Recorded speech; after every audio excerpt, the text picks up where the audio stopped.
तो सबसे पहले तो पैरेललोग्राम का एरिया निकाले थे। तो आज आप लोगों के लिए क्वेश्चन है कि पैरेललोग्राम का दो सबसे बेसिक फीचर हमको बताइए कि दो प्रमुख विशेषता पैरेललोग्राम का क्या होता है।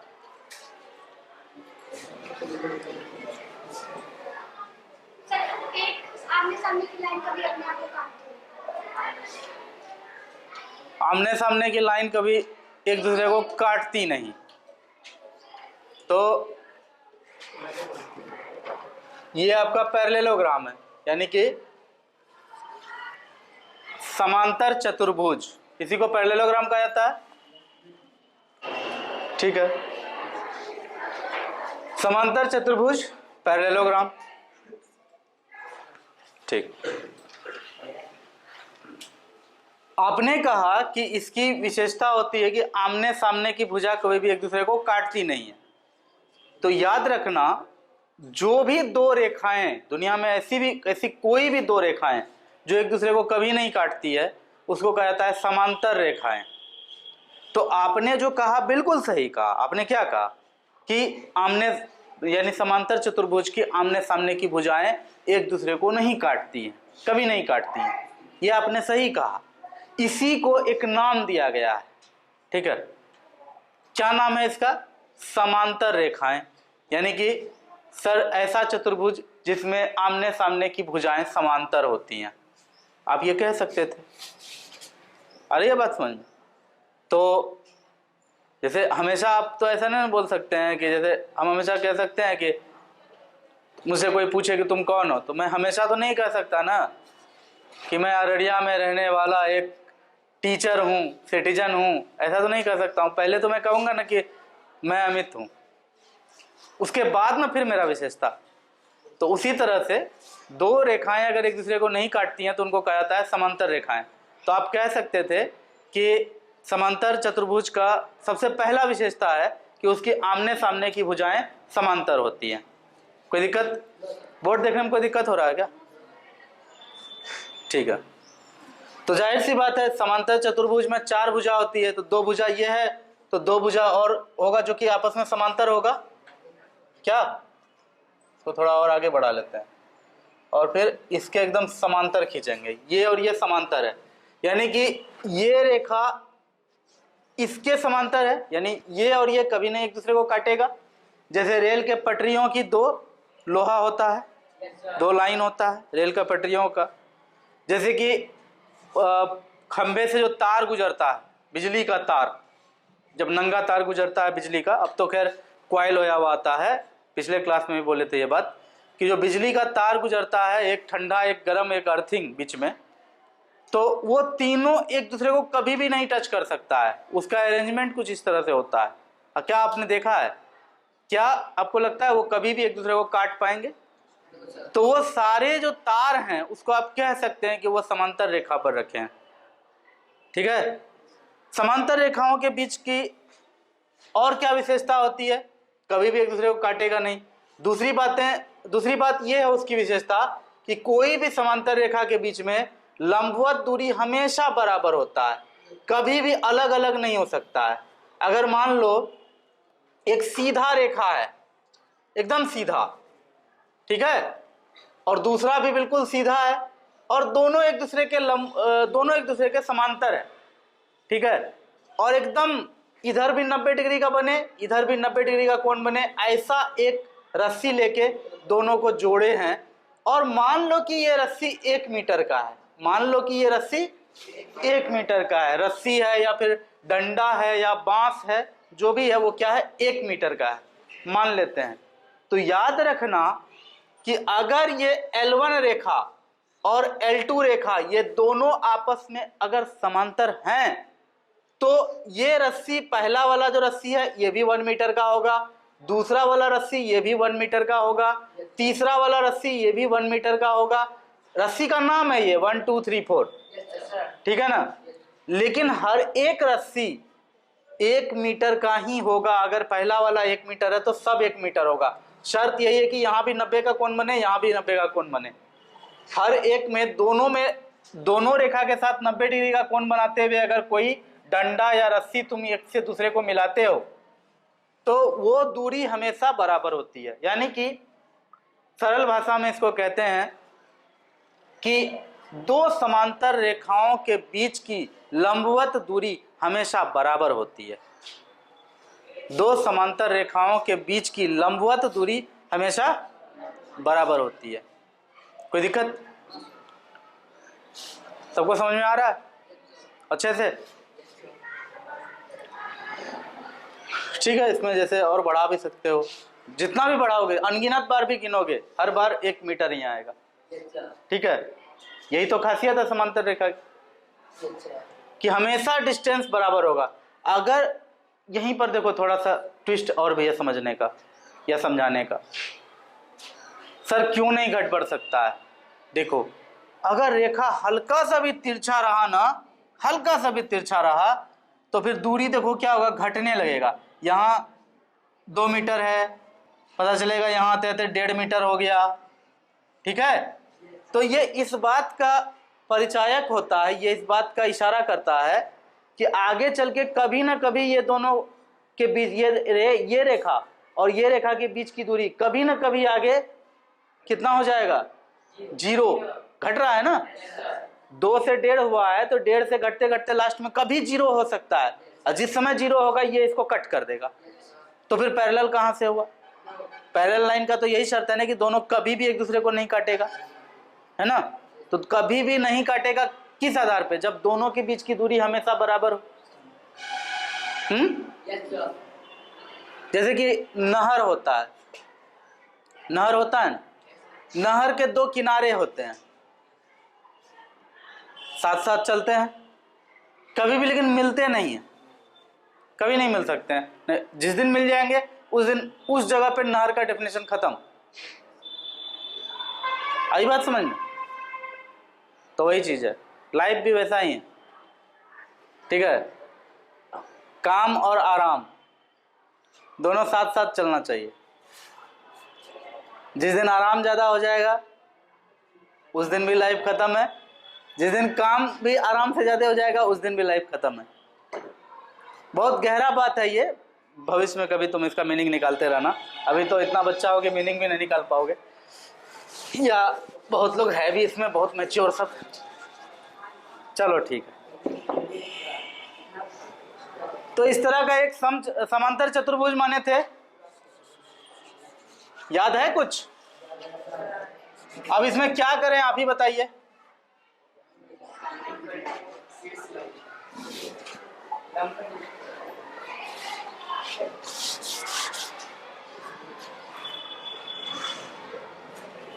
अब लग रहा है समांतर, है ना? क्या करना है अब इसमें? पहले तो इसको नाम देते हैं एक ABCD, है ना? किसी एक शीर्ष से आधार पर लंब गिराना है। तो देखो ऐसा है कि आधार कभी भी फिक्स नहीं होता है कि आधार कौन सा है, बेस क्या है, ये कभी भी किसी चतुर्भुज या त्रिभुज में फिक्स नहीं होता है। हम लोग we as a human being, मानव होने के नाते हमको जो चीज पिक्चर अपने पास जैसा आया, एक नीचे होता है कोई ना कोई भुजा, बाकी भुजा कोई तिरछा है, कोई ऊपर पड़ा है, जहां भी जो है उससे मतलब नहीं है, एक भुजा कोई ना कोई नीचे है। हाँ, आंख मूंद के उसको क्या मानेंगे? आधार, यानी कि बेस। तो ये जो आपका BC है, ये BC क्या है? बेस मान लेते हैं, और BC को हमने बेस माना है। एक और बात बता देते हैं, BC जो है अपना वो किसके बराबर है? वो AD के बराबर है। कोई दिक्कत? ये समांतर चतुर्भुज के डेफिनेशन से, समांतर चतुर्भुज के परिभाषा से हमको क्या क्या मिला है कि BC बराबर बेस मान लेना है। BC की लंबाई यानी BC की लंबाई और AD की लंबाई बराबर होगी। समांतर चतुर्भुज का ये भी बहुत बड़ा गुण होता है कि दो भुजाएं जो आपस में समांतर होती हैं वो आपस में बराबर भी होती हैं। हाँ, यानी कि BC बराबर AD है और हम क्या लिख सकते हैं कि ए बी बराबर सी डी,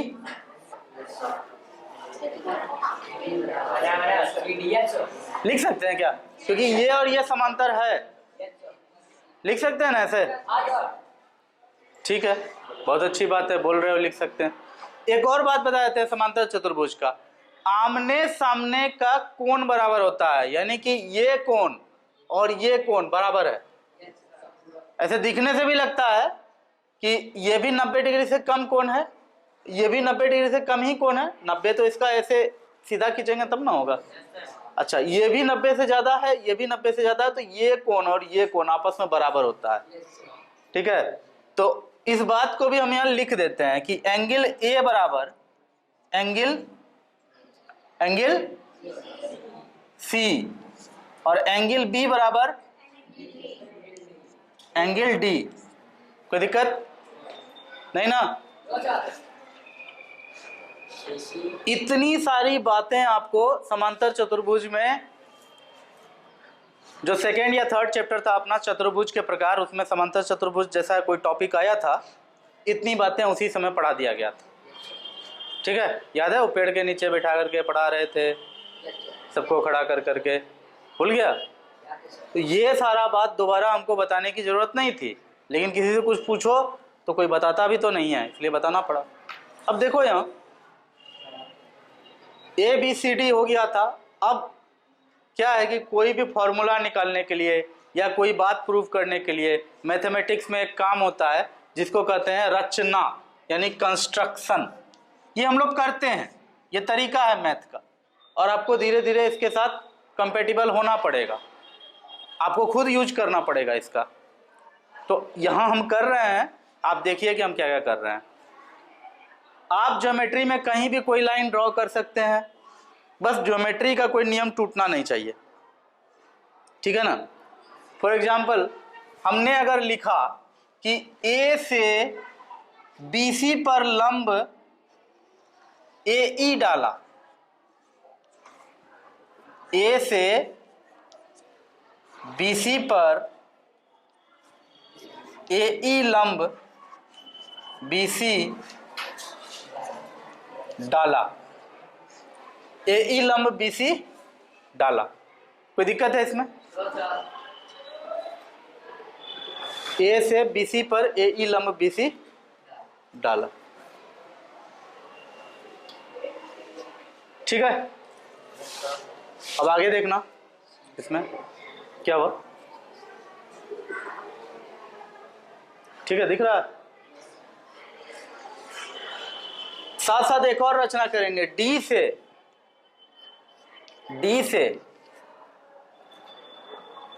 BC पर DF लंब BC डाला। मतलब D से भी हमको BC पर एक लंब डालना है जो कि DF होगा। ये तो AE था, अब DF होगा। अब बहुत लोग सोचेगा कि BC तो यहीं खत्म हो गया, तो फिर D से BC पर लंब कैसे डालेंगे? जो जो बात पर बचपन में हमको टेंशन होता था, ठीक है, वो सारा बात हम भूले नहीं हैं, और हम नहीं चाहते हैं कि आपको कभी इस पर टेंशन होने दें, और खुले मन से सोचना इसको।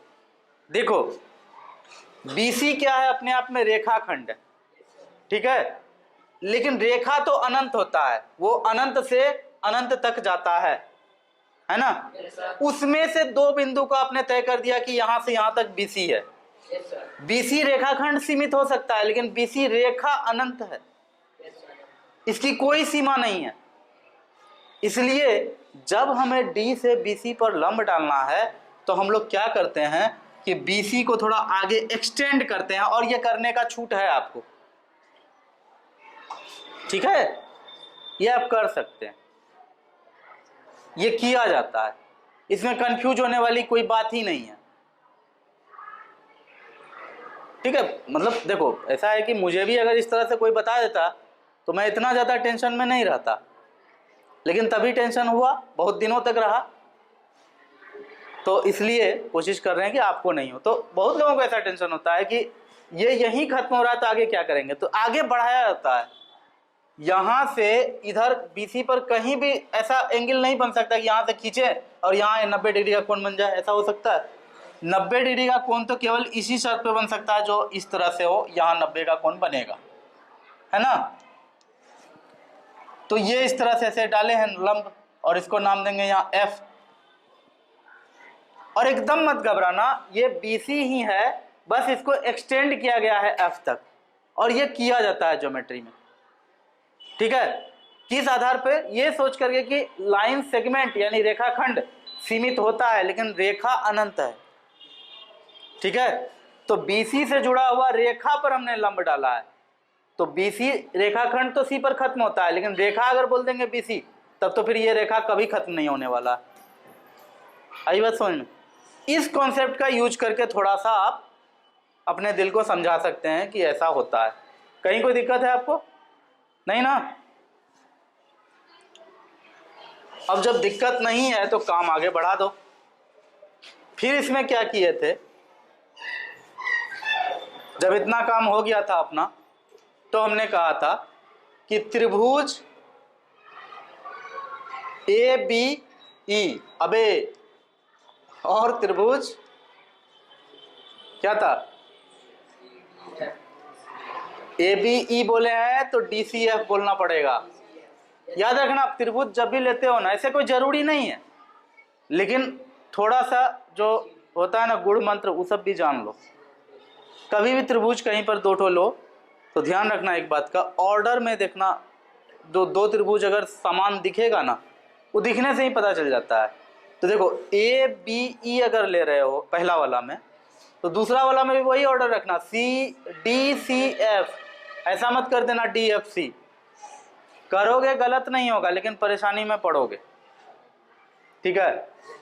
तो बस ध्यान में रखना इस बात को। ये फॉलो नहीं भी हुआ कोई दिक्कत की बात नहीं है, लेकिन ये फॉलो हुआ तो ज़्यादा अच्छा लगता है आंसर देखने में। सर्वांग समता 7th क्लास में पढ़े थे।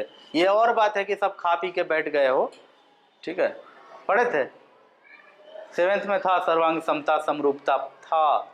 समरूपता था या नहीं पता, लेकिन सर्वांग समता तो था, ठीक है? क्या होता है सर्वांग समता? त्रिभुज ही नहीं, दो सिक्का भी अगर सेम ईयर का निकला हुआ है ना, तो एक सिक्का दूसरे सिक्का को ढक लेता है ना? उसी को कहा जाता है सर्वांग समता। दो त्रिभुज अगर बना हुआ है, मान लो कार्ड को कैंची लेके काट के, कोई शादी का कार्ड आया था, तुम उसको कैंची लेके काट करके एक त्रिभुज बनाया है, और दूसरा भी त्रिभुज तुम कैंची लेके काट के कुछ इस तरह का बनाया कि पहला वाला त्रिभुज को दूसरा वाला त्रिभुज बिल्कुल ढक लिया, ना उस पर ज्यादा हुआ ना उससे कम हुआ, एकदम बराबर। तो दोनों अलग अलग त्रिभुज को एक दूसरे का सर्वांगसम कहा जाता है। आई बात समझ में? हाँ, सर्वांगसम त्रिभुज के तीनों भुजा आपस में बराबर होते हैं। मतलब अगर दो त्रिभुज सर्वांगसम है तो इसका एक भुजा इसका ये भुजा के बराबर होगा, इसका ये भुजा इसका ये भुजा के बराबर होगा, इसका ये भुजा इसका ये भुजा के बराबर होगा। यही शर्त है सर्वांग समता का। ये कोण इस कोण के बराबर होगा, ये कोण इस कोण के बराबर होगा, ये कोण इस कोण के बराबर होगा, इसका क्षेत्रफल इसका क्षेत्रफल के बराबर होगा। ये सारा नियम होता है सर्वांग समता का। अब सर्वांग समता की बात अचानक से हम क्यों करने लगे हैं, तो बताते हैं क्यों करने लगे हैं। अब देखो, त्रिभुज ABE और DCF में सबसे पहली बात, AB जो है अपना, AB है ना, अपना AB जो है वो DC के बराबर है।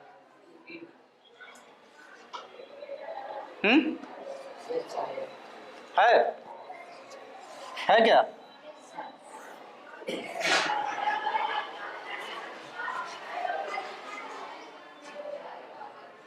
समांतर चतुर्भुज के परिभाषा से AB बराबर DC है, वही यहां लिख दिए, कोई दिक्कत नहीं है। अच्छा, चलो बहुत अच्छी बात है। अब देखो AE बराबर DF, AE बराबर DF। अभी देखो क्लास शुरू हुआ था उसी समय बोले थे कि दो सरल रेखा है, दोनों पैरेलल है, बोले थे फिर अगर रस्सी एकदम लंबवत हम खींचते हैं यहाँ से यहाँ, तो हर जगह 1 मीटर ही होगा, कहीं भी कम या ज्यादा नहीं हो सकता है। फिर तुरंत कहे थे कि दो समांतर रेखाओं के बीच की लंबवत दूरी हमेशा क्या होता है, आपस में बराबर होता है। तो क्या हम लिख सकते हैं कि AE बराबर DF। हो गया यहां तक। अब देखो A से भी हमने E पर लंब डाला था कि नहीं? A से हमने BC पर लंब डाला था, तो यहाँ 90 का कोण बनेगा।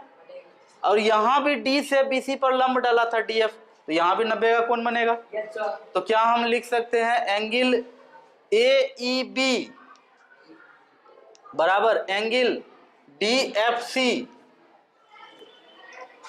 बराबर 90 डिग्री। ऐसा लिख सकते हैं क्या? तो लिख दिए, कोई दिक्कत नहीं है। तो इतना तो हुआ। अब देखो एक और नियम होता है, हालांकि ये 90 डिग्री से कोई खास लेना देना नहीं है अपना।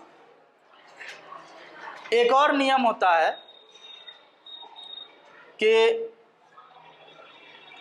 दो समांतर रेखाओं को काटने वाली तिर्यक रेखा, यानी कि दो समांतर रेखाओं को जब एक तिर्यक रेखा काटती है तो संगत कोण आपस में बराबर होता है। ये दोनों रेखा, कहाँ रेखा समांतर हो ही नहीं रहा। अगर मान लो कि ये रेखा और ये रेखा समांतर है, ठीक है, इसको अगर एक तिर्यक रेखा काटेगा तो संगत कोण हमेशा बराबर होगा, ठीक है। इसके संगत ये कोण है, इसके संगत ये कोण है, कोई दिक्कत है? तो देखो ये रेखा और ये रेखा समांतर है कि नहीं? और इसको काट रहा है अपना BC, तो यहां का एंगल और यहां का एंगल बराबर होगा कि नहीं होगा? तो वो भी हम बराबर दिखा ही देते हैं, लिख ही देते हैं। क्या हो जाएगा तब अपने पास? एंगल B बराबर एंगल B बराबर एंगल C। इसलिए हम लिखते हैं, अब डायरेक्ट बहुत ज्यादा हो गया, 3 ही देते तो भी हो जाता है, या तो 4 प्रूफ हो गया। अब डायरेक्ट लिख देते हैं कि इसलिए ट्रायंगल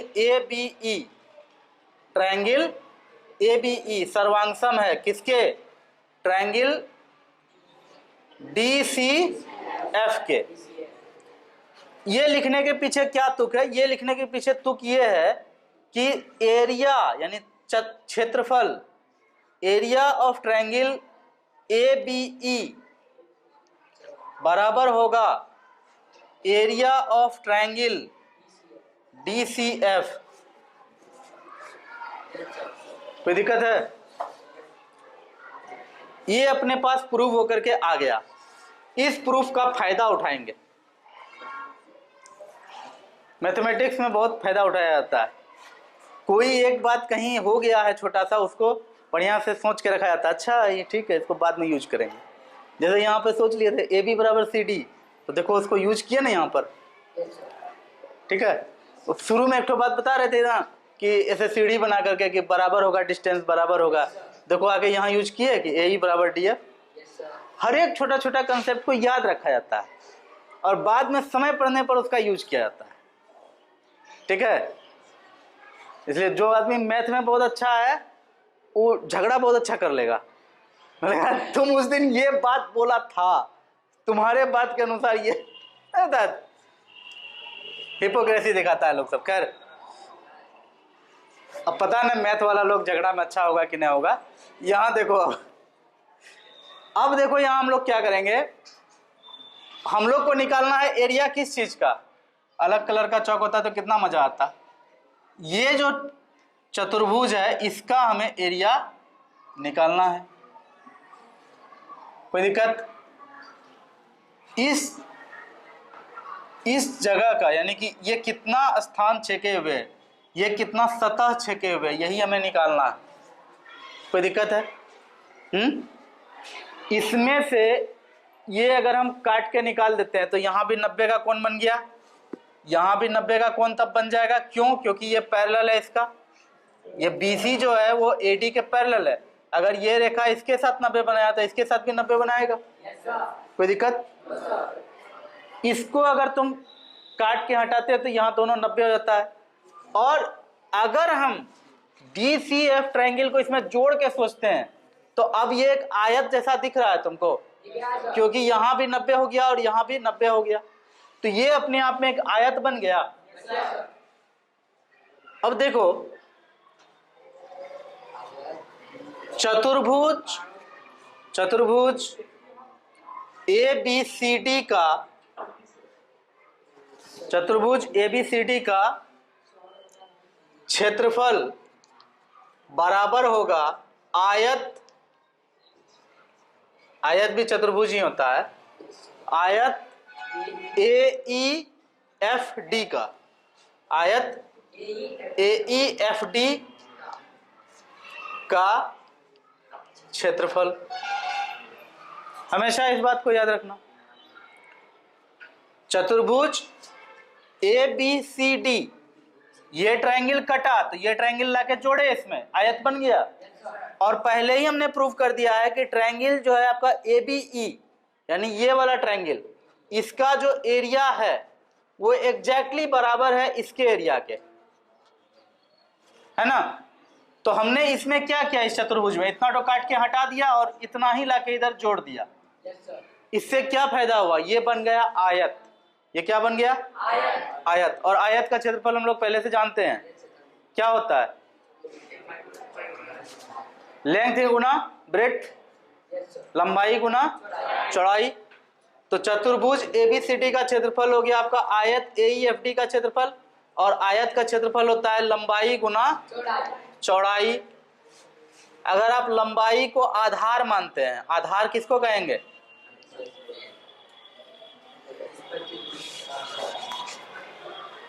लंबाई को आधार मानो, क्या हो गया? EF होगा, EF नहीं हो जाएगा, EF गुना चौड़ाई कितना हो जाएगा इसका, AE कह लो, DF कह लो, एक ही बात है। लिख दो, क्या लिखते हैं यहाँ पर? AE। अच्छा एक बात बताओ, EF जो है अपना, EF आयत के परिभाषा के अनुसार ये AD के बराबर हो जाएगा। और पहले ही तुमको पता है कि AD किसके बराबर है? BC के। तो हम यहाँ पर EF को डायरेक्ट लिखें BC गुना AE। हाँ,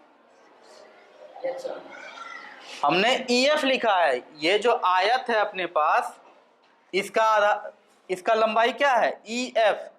या फिर लंबाई EF नहीं लिखो, लंबाई तुम AD भी लिख सकते हो, लिख सकते हो ना। तो आयत का लंबाई आपका AD। और अगर हमको एरिया चतुर्भुज के टर्म में देना है, चतुर्भुज में तो EF नहीं था ना, चतुर्भुज ABCD का क्षेत्रफल निकालने के लिए हमने आयत का यूज किया था। आयत का हमने लंबाई गुना चौड़ाई यूज कर लिया, EF गुना AE आ गया, हमारा काम हो गया। अब इसी EF में AE में हम चतुर्भुज का कुछ ढूंढेंगे, ठीक है। कोई दिक्कत हो रहा है क्या? थोड़ा कॉम्प्लिकेटेड है, लेकिन समझने का कोशिश करो, समझ जाओगे। तो EF जो है आपका, EF किसके बराबर है? EF किसके बराबर है? AD के बराबर है। और AD किसके बराबर है? चतुर्भुज के परिभाषा के अनुसार, समांतर चतुर्भुज के परिभाषा के अनुसार AD किसके बराबर है? BC के बराबर। तो हम यहाँ पे EF के जगह पे डायरेक्ट BC लिखें, AE को रहने दिए, BC को हम आधार लिख दें, और AE को पहले ही हमने कहा है कि यहां से जो लंब डालेंगे इसको कहा जाता है शीर्ष लंब। शीर्ष लंब इंग्लिश में क्या कहते हैं? एल्टीट्यूड। एल्टीट्यूड का शुद्ध हिंदी है ऊंचाई। तो ऊंचाई ही तो है कि आधार से ये वाला जो भुजा है कितना ऊंचा है, यही तो बताता है ये शीर्ष लंब, नहीं बताता है? तो आधार गुना शीर्ष लंब, आधार गुना शीर्ष लंब, यानी कि बेस गुना हाइट या एल्टीट्यूड, जो लिखना है आप लिख सकते हैं। एल्टीट्यूड भी लिखा जाता है हाइट के जगह पे। यही होता है फॉर्मूला समांतर चतुर्भुज के क्षेत्रफल का। ठीक है, पूरा बोर्ड भी कम पड़ जाता है इसको पूरा अच्छे से समझाने में। तो इसको नोट करना है तो नोट करो, और नोट करने के दौरान समझने का पूरा कोशिश करो। फिर कहीं दिक्कत होता है तो अभी पूछो, अभी उसको क्लियर किए देते हैं, फिर आगे बढ़ेंगे और त्रिभुज के क्षेत्रफल पर पहुंचेंगे। ठीक है।